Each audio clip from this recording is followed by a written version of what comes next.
with you here today at Queen's Park. I want to first acknowledge that this land is the traditional territory of many nations, including the Mississaugas of the Credit, the Anishinaabeg, the Chippewa, the Haudenosaunee, and the Wendat peoples, and is now home to many diverse First Nations, Inuit, and Métis peoples. So I'm here today to report on my office's work over the past fiscal year. And when I say to my office, I'm referring to the terrific team without whose passion and skills these results would not be possible. I am, of course, well aware that this is the first week of a brand new legislative session and that we are only a couple of months away from municipal and school board elections. Now, we usually release our annual report in June, but the provincial election necessitated a change in timing, so we planned for August, not knowing that the members would be returning to the Assembly this month. In that context, I'd like to offer a reminder about the nature of my role in the work of this office.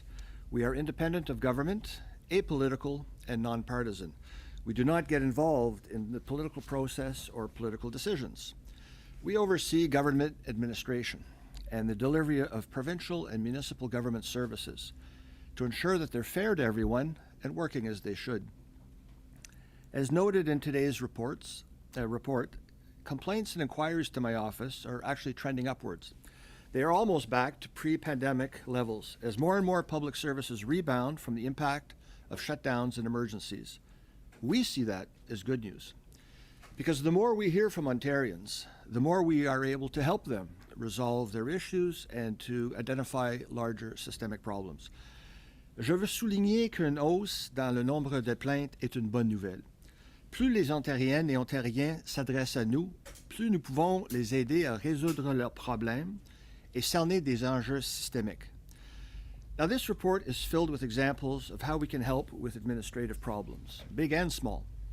It shows how my office is uniquely positioned to assist all stakeholders, from citizens to provincial ministries and public sector bodies to elected officials. Our mandate now includes so much more than the provincial government agencies, which was already a very broad jurisdiction.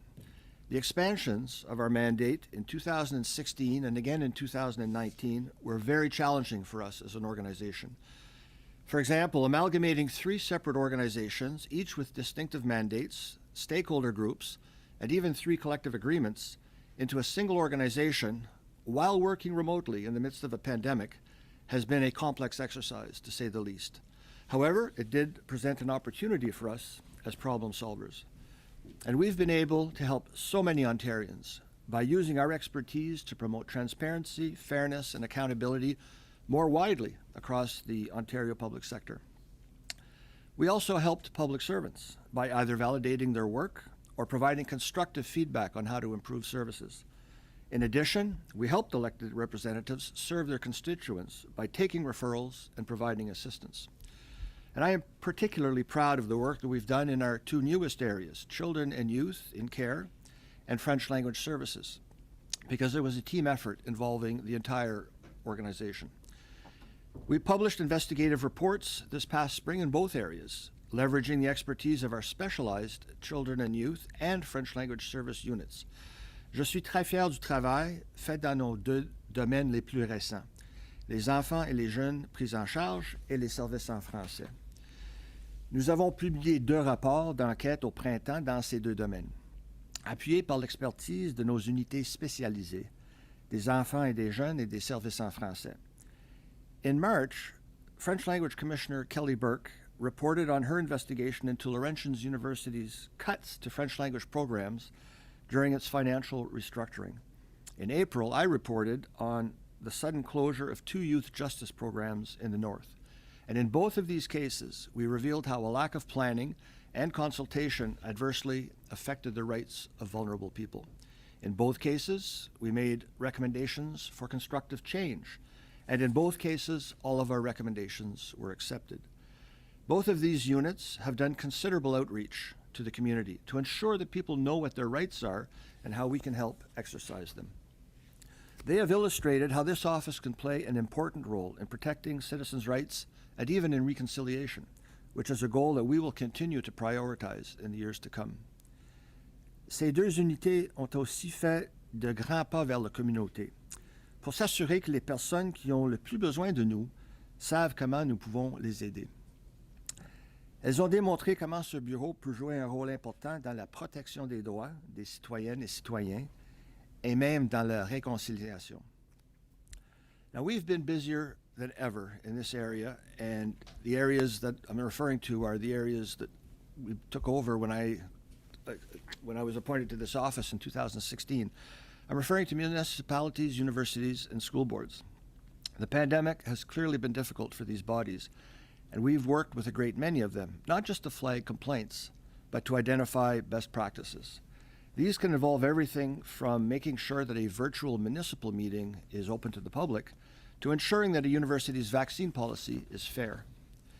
Of course, we continue to engage with provincial government agencies and ministries, and we've resolved thousands of individual cases involving everything from birth certificates to family support payments. We work proactively to help people with disabilities renew their health cards online with photo ID, and even to help new arrivals from Ukraine cut through red tape to get driver's licenses. And as always, our frontline staff use their expertise in navigating bureaucracy to achieve these results. We stayed on top of long-standing issues as well. In our work, when our recommendations are accepted, we follow up to ensure that they are implemented. For example, we continue to work with senior officials on access to services and supports for adults and children with developmental disabilities. A perennial issue that I talk about is de-escalation training for police in dealing with people in crisis. The fact is, policing and corrections historically have been the areas in which it is extremely difficult to drive change. Experts and coroners' juries have called for more de-escalation training and a new use of force model for decades. I made these same recommendations in 2016, and they were accepted, but progress has been painfully slow. Still, we continue to work on this issue, and I look forward to discussing it soon with the new Solicitor General, along with the need to improve oversight of vulnerable inmates in segregation. In the coming months, I also look forward to reporting on two important and extremely complex systemic issues and investigations that we've pursued throughout the pandemic. The one relates to delays at the Landlord and Tenant Board, and the other is about oversight of long-term care homes during COVID. As today's report points out, we have resolved individual cases and fixed issues that have affected hundreds of people while these investigations continue. Donc, j'ai hâte de revenir ici plus tard cette année pour discuter de ces cas plus en détail. Mais pour l'instant, je suis heureux de prendre vos questions sur le rapport aujourd'hui. I look forward to coming back later on this year to discuss those reports. But in the meantime, I'd be happy to take any questions that you have. You blasted the government in 2020 as well on the de-escalation, the lack of de-escalation, and your concerns around that. Why do you think it's so hard to gain traction on this? And do you think you face any obstacles trying to present this to a brand new Solicitor General? Well, we'll see. I mean, there has been some progress, but it's so slow. And what I find a little bit frustrating is that, what I said in 2016 is the time for study and consultation is over. And successive governments have seen the need to continue with the consultation. So we're going to keep raising these issues. And, if we have to do another investigation, we will. So it's something that we're contemplating. But we're definitely going to maintain our engagement on this issue moving forward. See, if you want to do another investigation, what might that would that be a systemic investigation? Yeah. My office has done that in the past, where after a few years, if we don't see enough movement or we think that the progress on the implementation of recommendations is stalled, we have the option to do another investigation and shine the light on that issue again. And so that's something that is within our toolkit if we need to do that on de-escalation. What will determine whether you need to do it or not? Several factors. Whether we get commitments, that's one of the reasons why I'm looking forward to speaking to a new Solicitor General, asking what's the plan, what are the intentions going forward in the next year or so, and we'll evaluate that. And if we see movement, we're happy to work with the Office of the Solicitor General, which we do all the time. We have regular meetings and bring to their attention issues that we see in corrections and policing. We'll continue to do that, but it's a balancing act, and we'll just see where things are in a year or so. Are the police forces unwilling to give de-escalation training to their officers? Are the officers not willing to take the training? Where does the problem lie? Like, why are the police so intransigent in this issue? Well, it's a good question. What we're seeing is that, there is de-escalation training and some forces are more advanced than others. What we're calling for is a standardization, making it mandatory and making it standardized so that it doesn't matter. The level of a response to someone in crisis is not going to vary from Toronto to Windsor to Ottawa. That's what we're calling for, is a standardization of those techniques. Monsieur Dubé, je sais que le rapport de la commissaire Burke a déjà été déposé sur l'Université Laurentienne, mais je crois qu'on ne vous avait jamais entendu concrètement sur ce qu'elle avait trouvé à la suite de ce rapport-là. Qu'est-ce que vous pensez de l'attitude de l'Université Laurentienne qui n'avait pas respecté la loi sur les services en français, mais aussi du fait que la province n'est jamais intervenue puis qu'on manquait un peu de compétences pour dire « Hey, l'Université Laurentienne, vous ne respectez pas vos obligations en vertu de la loi ». Je suis très fier du travail fait par le commissaire et notre équipe, et je pense que ça démontre notre capacité de cerner des enjeux systémiques et d'agir assez rapidement. On a sorti un rapport dans, je pense que 6 mois, avec des recommandations concrètes. Et je pense que quelque chose que le commissaire Burke souligne toujours, c'est la nécessité de planifier. L'importance de la planification dans tous les domaines. Et je pense qu'elle a mis la lumière sur le manque de planification durant la restructuration et les coupes au programme. Et ça fait partie de son engagement envers la communauté francophone. Mais qu'est-ce qu'elle a trouvé? Quand vous avez vu ça, ce rapport-là, ces découvertes, comment vous avez réagi de voir que les gens ne connaissaient pas c'est quoi la loi sur les services en français, n'ont jamais rien fait pour la respecter, que le gouvernement n'était pas impliqué là-dedans? Effectivement, puis ça démontre l'importance du rôle du commissaire. Et le commissaire va continuer à souligner ces enjeux-là et de encourager, convaincre les ministères d'être plus vigilants. Et je pense qu'avec la modification de la loi sur les services en français, dont maintenant les ministres sont redevables, je pense que c'est un grand pas en avant. With the Landlord and Tenant Board, you guys received a lot of complaints about that. Yeah. What are they mostly saying? We're hearing some really horrible tales of hardship. In these cases, some people facing eviction that could result in homelessness, and on the landlord side, some of them are facing financial ruin because they're lacking revenue. So these delays, what they're being deprived of is access to justice in many cases, right? The system is bogging down. They're not getting answers. They're not getting hearings. They're not getting answers.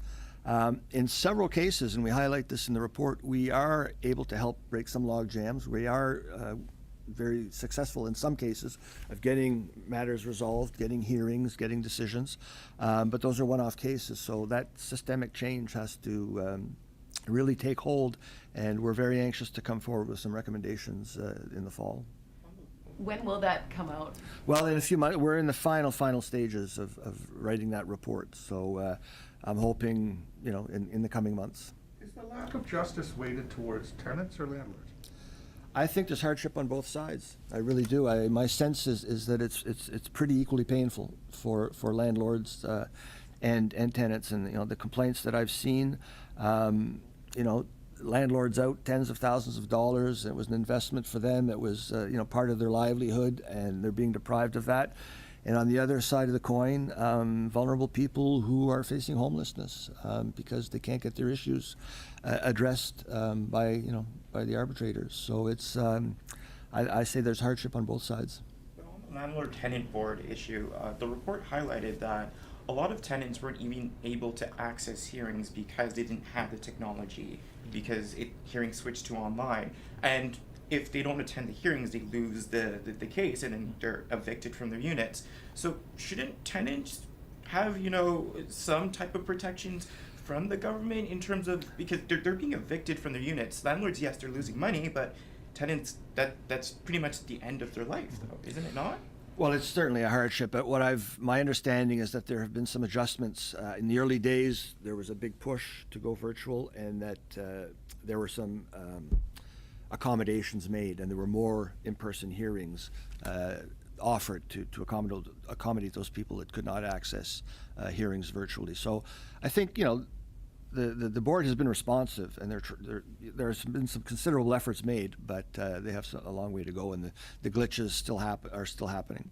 Juste en français là-dessus, qu'est-ce qui explique que vous receviez autant de plaintes en lien avec la commission de la location immobilière? C'est parce qu'on a besoin d'une restructuration complète de ce tribunal-là? Je pense que la restructuration est en cours. Et c'est ça le problème. Je pense que la technologie ne fonctionne pas toujours.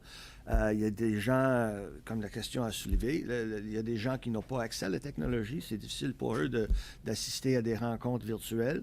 Donc, ça a été reconnu par le tribunal, mais il y a beaucoup de travail à faire. Je sais qu'il y a une volonté, là, mais ça prend du temps, ça n'avance pas rapidement. Et on a hâte de sortir nos recommandations bientôt. Vous disiez, c'est pas nécessairement qu'à l'avantage des locataires, des fois c'est les propriétaires. Non, il y a de la douleur des deux côtés. Et on a entendu des cas vraiment de difficultés chez les propriétaires comme chez les locataires. Paul, can you give us any kind of a preview on what you found in the COVID-19 situation with nursing homes? No, I can't give you a preview because the investigation is not completed yet. What I'll say is that we are aiming to, our focus will be slightly different and not repeat what the Auditor General and the Patient Ombudsman has done. We've got a very particular focus, and of course our oversight is over the two ministries. We didn't have a direct line of sight into the long-term care homes like the Patient Ombudsman does. So our focus will be on the two ministries and their oversight of the sector. Could you go through those two ministries, what you're looking at? Well, we're just looking at how the ministries of health and long-term care, how they responded to the pandemic and what plans and how well they planned for COVID in terms of protecting patients, equipping staff, and how they rolled things out. J'aimerais vous entendre un peu en français encore. Ouais. Vous avez parlé de la de-escalation pour la police, de Ouais. la formation, puis tout, comment ça va, qu'est-ce que vous avez trouvé dans votre rapport. Donc, pouvez-vous juste nous parler de ça un peu en français? Oui, bien sûr. Ce qu'on a dénoté en 2016, c'est que le modèle, la formation pour utiliser la force était vraiment démodée. Et ça concentre sur, ou ça met l'emphase sur un établissement de l'autorité lorsqu'on fait face à un individu. Les policiers sont formés à lever leur voix, à un moment donné sortir l'arme, et si la personne continue à avancer, éventuellement tirer. Et ça peut fonctionner avec quelqu'un qui est en bonne santé mentale, mais une personne en crise, ça ne marche pas. Ça peut avoir l'effet contraire.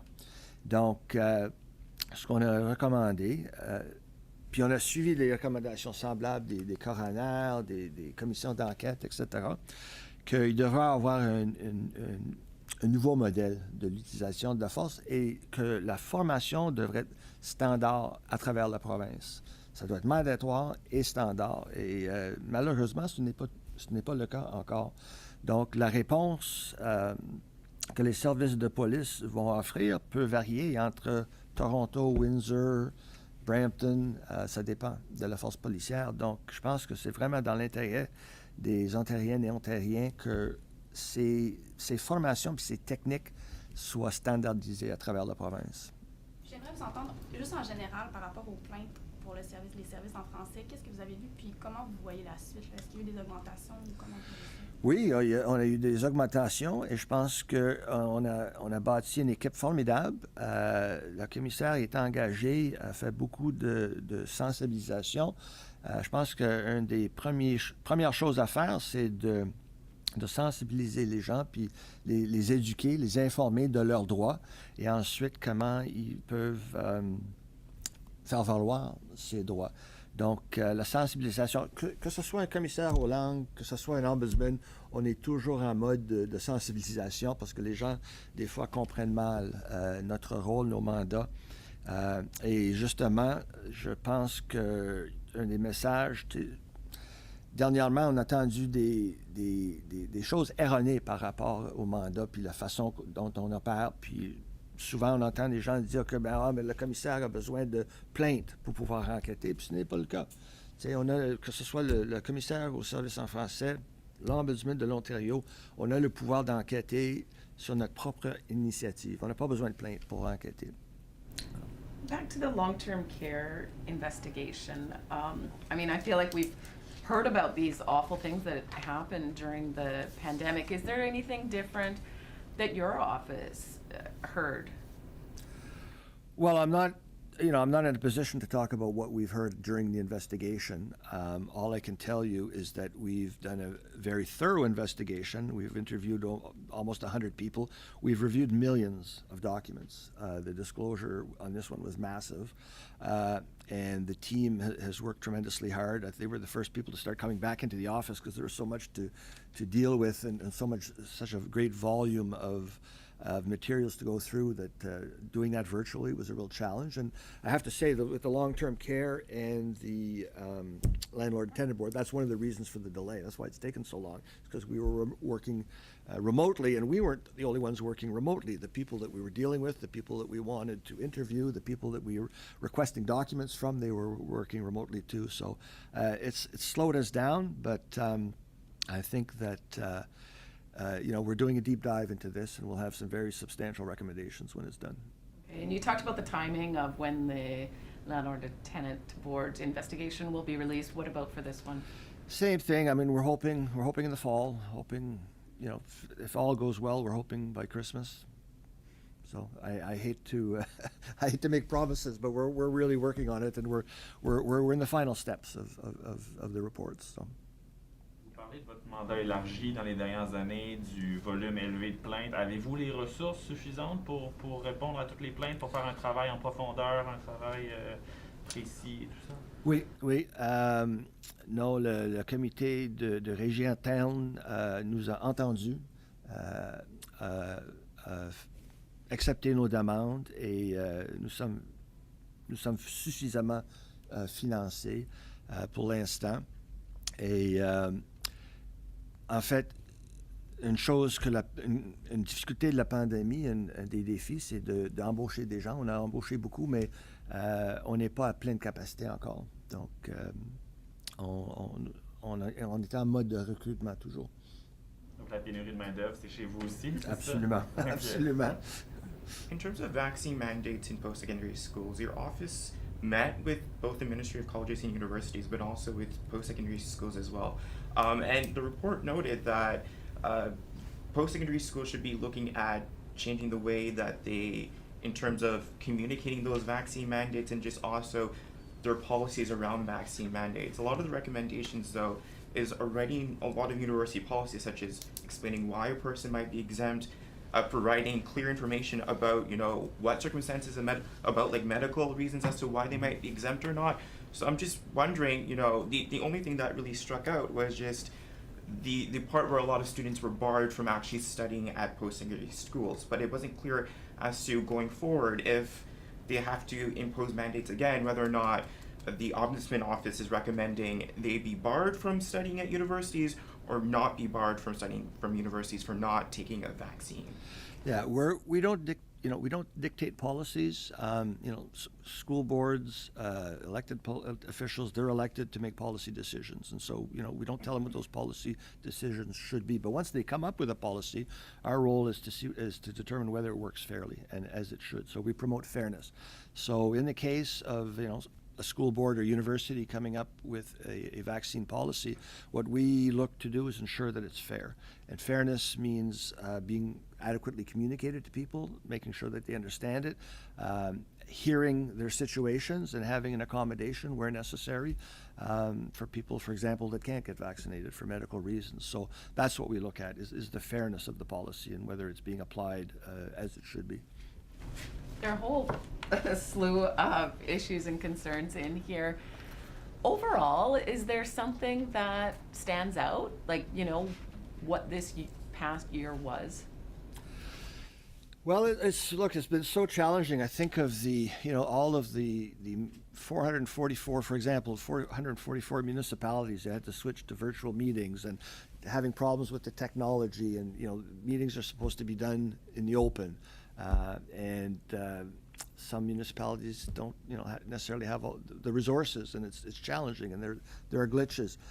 Everybody's had to pivot, and there's just been a lot of strain on a lot of organizations around the world, but definitely across the province. But if there's one theme that we keep coming back to year in and year out, it's communication, and you cannot communicate too much. And so sometimes if you're making a change and you're facing difficulties, then communicate that to the public, communicate that to citizens, and let them know where you're at and where things are at. So that's something that we are reinforcing perennially, is communication. Why do you think you had so many more complaints? It's always a tough question. You can't read too much into complaints, because if complaints go up, it can mean things are bad, or it can mean people have more faith in the system and they're encouraged and they think that it's worth engaging. So it's a sign of confidence. The same thing, if complaints go down, it could mean things are better, or it can mean people have given up and they don't bother to complain because they don't see the value. So it's really hard to read too much into complaints. What I'm encouraged about overall is the more complaints we get, the more people we can help. And I think that's one of the messages that we're trying to get across today, is the complaints are up, back to almost pre-pandemic levels. That means we're engaging with more Ontarians again. We're bringing assistance. We're raising their issues with governments at the municipal and provincial levels, and we're getting results. We're getting really good results. And even with the challenges that we've faced, this incredible team I have, they've maintained the service standards. 52% of cases resolved within 2 weeks out of 25,000 cases. That's really significant. And so as tough as it's been, we've pulled together, and we've done, I think, a really good job of serving Ontarians.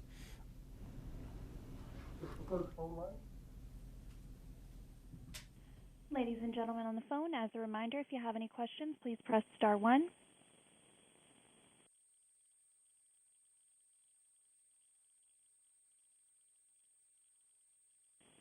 There are no questions on the phone. Well, thank you, everybody. Merci beaucoup.